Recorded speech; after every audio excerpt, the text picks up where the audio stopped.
va filer le retrouver en direct de Dublin, en Irlande, parce que à l'occasion de ce référendum effectivement historique aujourd'hui, il faut savoir que les Irlandais s'apprêtent à voter pour ou contre la législation de l'avortement. Il est bon effectivement de faire un point. Clément, bonjour. C'est un sujet très très sensible, on pourrait même dire qu'il divise le pays.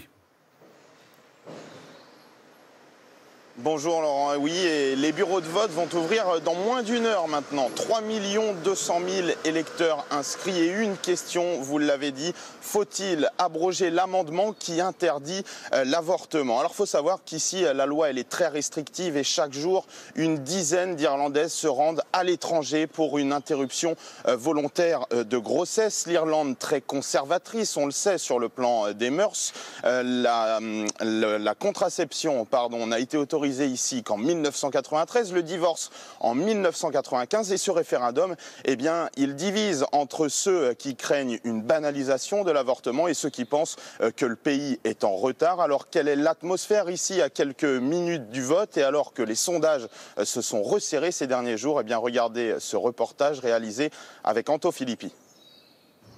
Le sujet est l'un des plus tabous en Irlande et pourtant il n'a jamais autant occupé l'espace public. Dans chaque rue de Dublin, sur chaque lampadaire, ces messages pour ou contre la légalisation de l'avortement. Jusqu'à la dernière minute hier soir, les partisans du oui tentent de convaincre les indécis.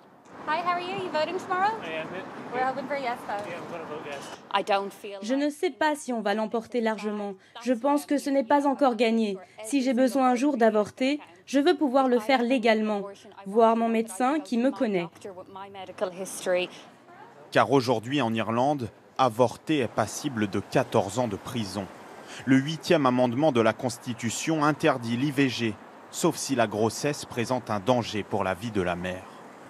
Le Premier ministre irlandais, à l'initiative de ce référendum, a lui aussi fait campagne pour son abrogation. C'est une décision unique qui ne se représentera pas pour les Irlandais. J'encourage tout le monde à aller voter, et particulièrement ceux qui voteront oui. C'est une opportunité pour nous de changer notre pays.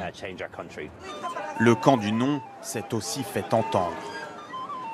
Distribution de tracts et campagne choc à travers tout le pays, comme ici à Cork, dans le sud de l'Irlande.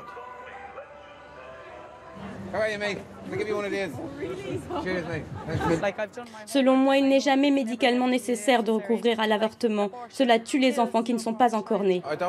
Je ne veux pas d'un avortement à la carte. Pour l'instant, à 12 semaines, et après, jusqu'à 6 mois, des enfants en bonne santé. Pour moi, c'est un massacre. L'Église, elle, est restée discrète pendant cette campagne.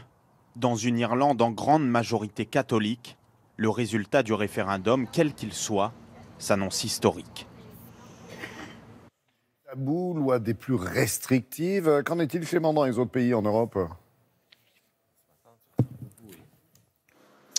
Laurent, seuls 3 petits États interdisent totalement l'avortement et cela quelle que soit la situation, même dans des cas de viol ou d'inceste. Il s'agit d'Andorre, de Saint-Marin et de Malte. La grande majorité des pays européens ont légalisé l'IVG. Pour autant, la liberté des femmes de pouvoir choisir est de plus en plus remise en cause. C'est le cas en Pologne où le gouvernement conservateur s'apprête à durcir la loi déjà très restrictive et puis en Italie où l'IVG a été légalisé il y a 40 ans, presque jour pour jour, 70% des médecins refusent encore aujourd'hui de le pratiquer. Vous allez le voir, ce référendum en Irlande va donc être scruté par toute l'Europe. Les résultats sont attendus demain dans la journée. Merci beaucoup Clément pour toutes ces explications et passez une très belle journée, vous et votre équipe bien sûr.